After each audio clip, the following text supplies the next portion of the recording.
ওপরে থাকলে তাহলে কাল পরশু যেটা ব্যবহার করছে সেটাই হবে। কিন্তু কাল পরশু তো আমি পড়িনি সেটা। আমি না হলে কাল পরশু না হলে ওপরে থাকবে না তো, সব আগের প্যান এখানে এনে রেখে দিয়েছি, কালই তো সব নিয়ে আসলাম না। ওইটা পরশু, যেমন ছিল তেমন গুছিয়ে রেখে দাও। তুমি রাখবে, আমি কেন? তুমি পেরেছো, তুমি রাখবে, আমার কাজ আছে। পরে রাখবো খুব না।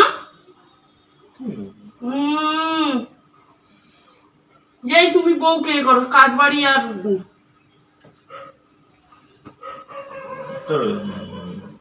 চুপ করো, যাও এসো।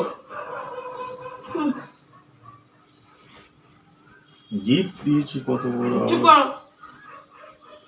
এমন গিফট যা দিন দিন সব জিনিস দিন দিন ভিডিও কমে চলছে। যায়, এমন গিফট যা দিন দিন বেড়ে যায়। ভিডিও চলছে, এটা রাখবো। রাখতে পারো, অসুবিধা নেই।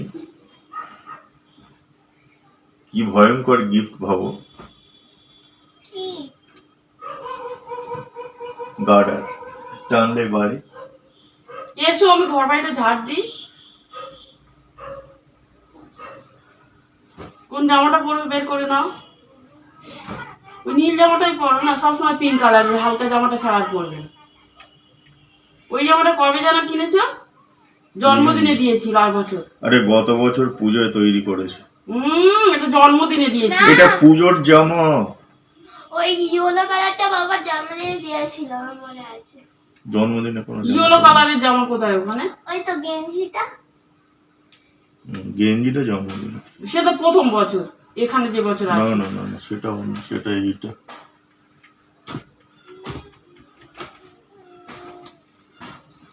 আমার জন্মদিনে তুমি পড়ো।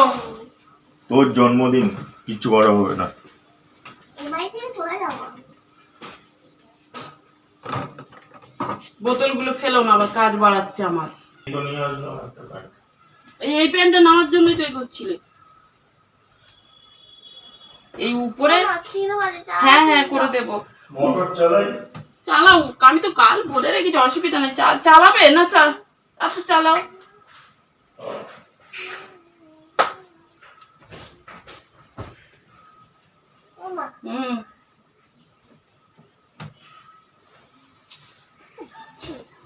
দিচ্ছি দিচ্ছি বাবা দিচ্ছি। এই মাসি একটা জামা দিয়েছিলেন আমাকে। আমি জানি না, হ্যাঁ দিয়েছিল। ওর একটা প্যান্ট আছে না, পরিনি, সেই গার্ডারটা টাইট বলে। সে তো তোলা না, তুমি পড়ো।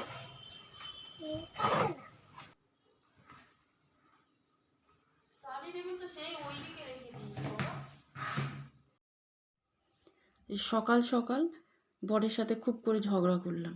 রেগে যাবো না বলুন? এত প্যান্ট রয়েছে আল্লায়, সে প্যান্ট পরা যাবে না। সেই কালো কালারের প্যান্ট আর একটা প্যান্ট আছে, উপর থেকে এনে দিলাম, কষ্ট করে উপরে উঠলাম, দোতলায় উঠলাম, ওমা প্যান্টটা এনে দিলাম, সে প্যান্টটাও পরলো না। এদিকে সেই প্যান্টটা কোথায়, সেই প্যান্টটা কোথায় খোঁজাখুঁজি করছে। একটা জামা প্রতিদিন সেই যখনই যায় দেখি সেই জামাটাই পরে যায়। বেশ ঝগড়া করলাম, খুব রাগ লাগে, এত খাটায় না। তারপর সমস্ত প্যান্টগুলো সব খাটে নিয়ে রাখলো, রেখে তুললো না, বললো তুমি তুলে রাখবে। কেমন রাগ লাগে বলুন?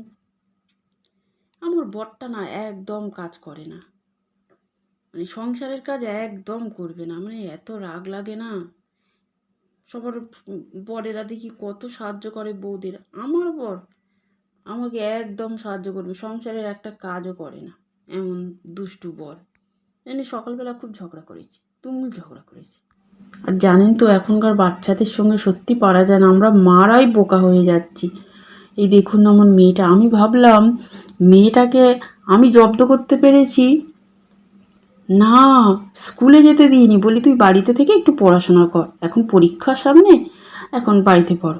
মা ভাবলাম খুব জব্দ হয়েছে, এবার তো পড়াশোনা করবে, না হলে মা স্কুলে যাওয়া আটকে দেবে, দিয়ে বাড়িতে রেখে দেবে আর সারাদিন পড়াবে। না দেখি না, সারাদিন বই নিয়ে বসে থাকলেও না আমি 2টো পাতা পড়তে পেরেছি। আবার সন্ধ্যাবেলা সেই 11টা 12টা পর্যন্ত সেই 2টো পাতা। আমি তো ভাবলাম মেয়ে তো আমাকে এক হাতে কিনে আর এক হাতে বিক্রি করে দেবে। বললাম না, তোর বাড়িতে থাকতে হবে না, তুই প্রতিদিন স্কুলে যা বাবা, তুই স্কুলে গেলে তবু বাড়িতে এসে একটু পড়বি, বাড়িতে থাকলে তুই পড়বি না। কি দুষ্টু কি দুষ্টু। কালকের অনেক জামা কাপড় কেচেছিলাম, তার সাথে শীতের পোশাক, তো শীতের পোশাকগুলো মেলা হয়নি, আজকে মেলে দিলাম, জায়গা ছিল না বুঝেছেন, আজকের এই মেলে দিলাম সেগুলো। আর কম্বল, একটা কম্বল এখনও রয়ে গেছে, তো সেটা মনে হচ্ছে আমার হাজব্যান্ড আর মেয়ে তুলতে দেবে না। আবার এই বছর এই কম্বলটা এখনও গায়ে দিচ্ছি, আর ওনারা না এসি চালানো শুরু করে দিয়েছে। এই ঠান্ডা, এখনও তো ঠান্ডা আছে, কম্বল গায়ে দিই মাঝে মাঝে, আবার এসি চালাচ্ছে, কম্বলটা আমার তুলতেই দেবে না, আবার ঠান্ডা পড়ে যাবে। বেশ ভালোই হলো। তো আবার দেখা হবে একটা অন্য দিনে। আপনারা সবাই ভালো থাকবেন, সুস্থ থাকবেন, নিজেদের খেয়াল রাখবেন। Have a good day.